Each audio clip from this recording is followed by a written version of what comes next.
them we convey the various consciousness. When did exclusion start from intellectual capital? That is a very crucial point.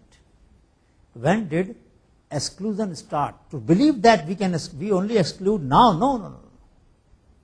For 5,000 years at least in the recorded history we find evidence in our scriptures. Forget about Manusmriti, where it is written that Vedic knowledge should not fall into the ear of women and Shudras. And if it falls, put molten lead in the ears of the listener. Correct? It is mentioned.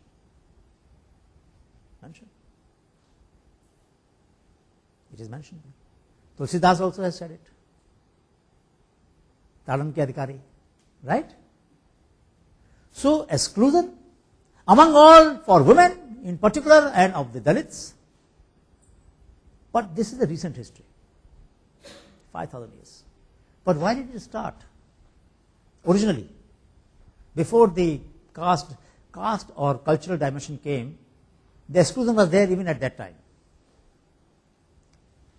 You remember we discussed that when the variability is high, the specialization occurs. So the experts had a problem.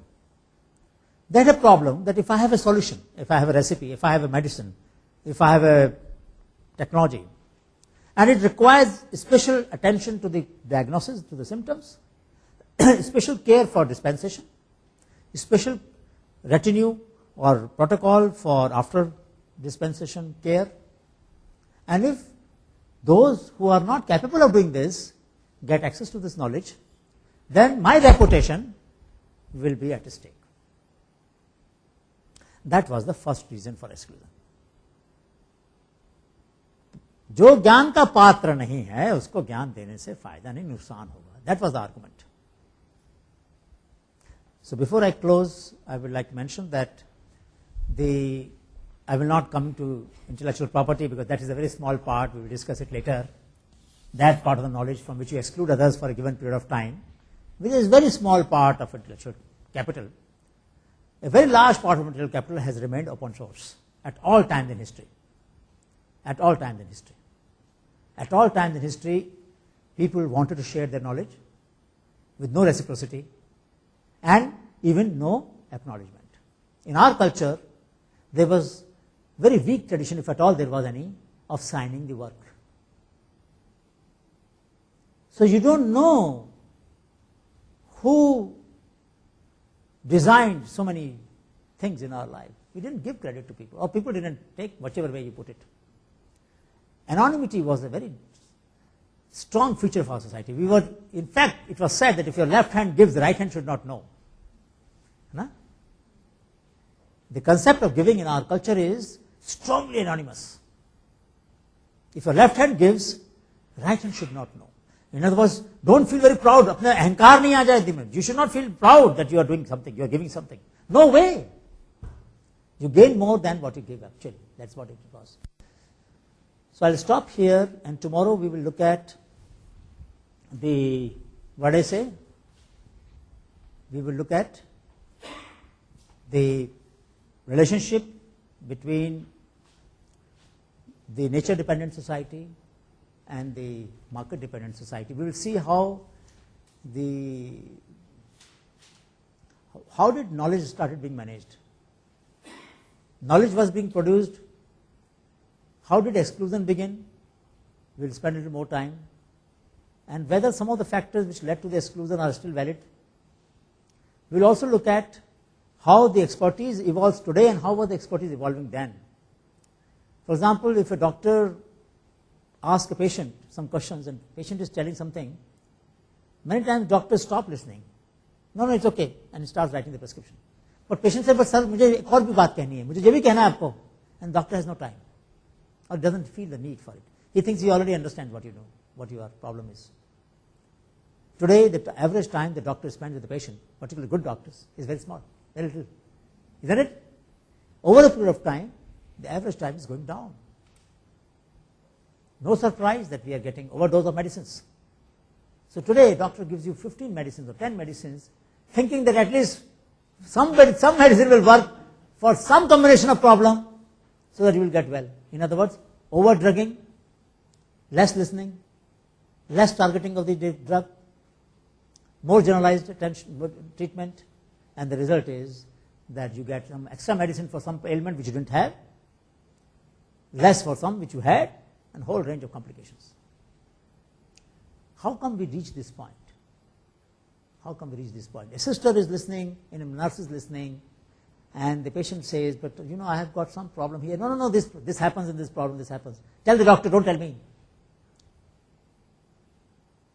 She stops listening to the problem the patient is telling in the bed, because that is not her role. She is supposed to only provide you secondary care, not the medical care. That's doctor's job.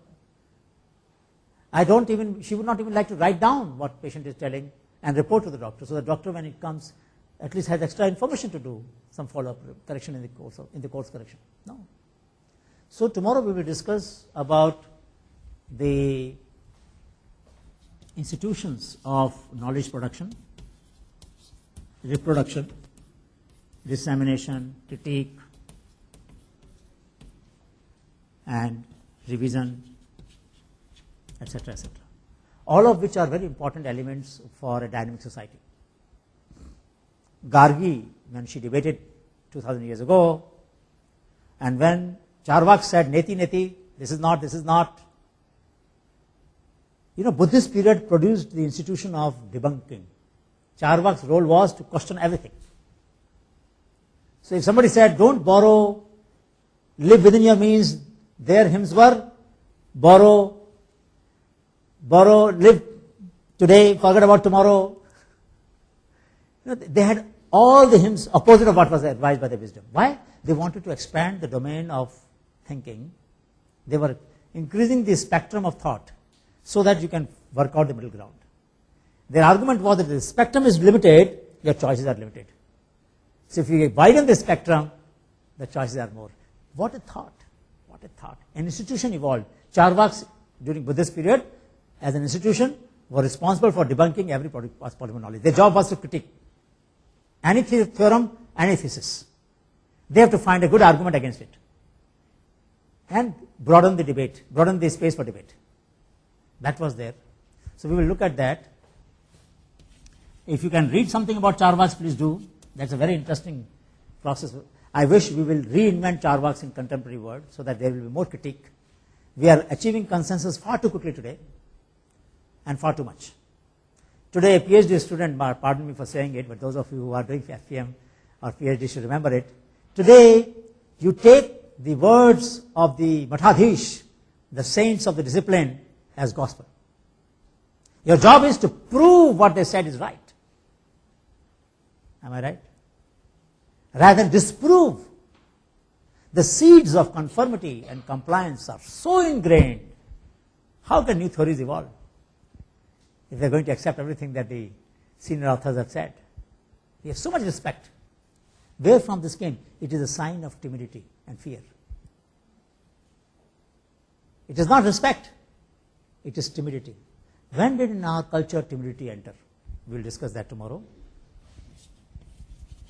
And as I said, we will also look at how the nature-dependent societies and market-dependent societies evolve, and from there, then I will take you to the contemporary questions of technology as to why certain kinds of problems are not getting addressed.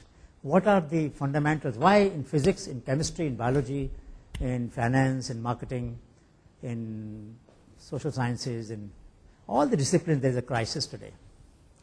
There is a crisis of agenda. There is a crisis that society is complaining that problems which affect us are not on the agenda of the experts. There is a self-referential pool. People are analyzing the problem which they know best, not the problem that society needs to be addressed. So an architect no more is asking question, has anything happened to the wind pattern? Has anything happened to the sunlight? Has anything happened to the temperature? What kind of buildings I need to design for increasing temperature so that there is a more cool effect? He takes it for granted that people will figure out how to make their place cool. My job is to design a beautiful building. Doesn't matter if it's not able to use. Louis Kahn, the building in which we are living, designed by one of the great architects of the world, did not know that Ahmedabad has breeze and Ahmedabad has light.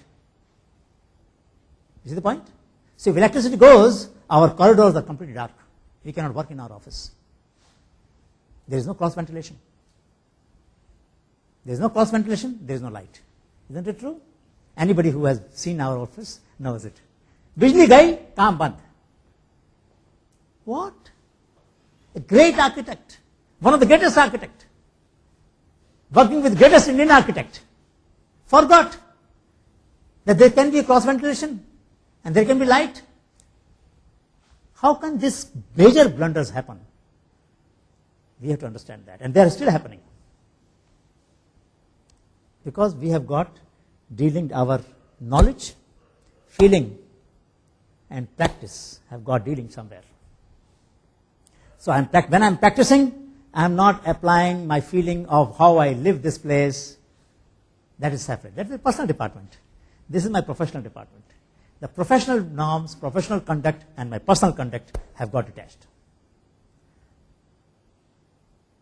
तो doctors अपने इलाज के लिए जाता है Ayurvedic doctor के पास, लेकिन patient को नहीं बताता आयुर्वेदिक दवाई. I know many doctors. When their personal life comes, they will use a holistic framework. When a professional life, they use the reductionist framework. This disconnect is a very, very serious problem, and we have to address this. We'll discuss it tomorrow. Thank you. Thank you.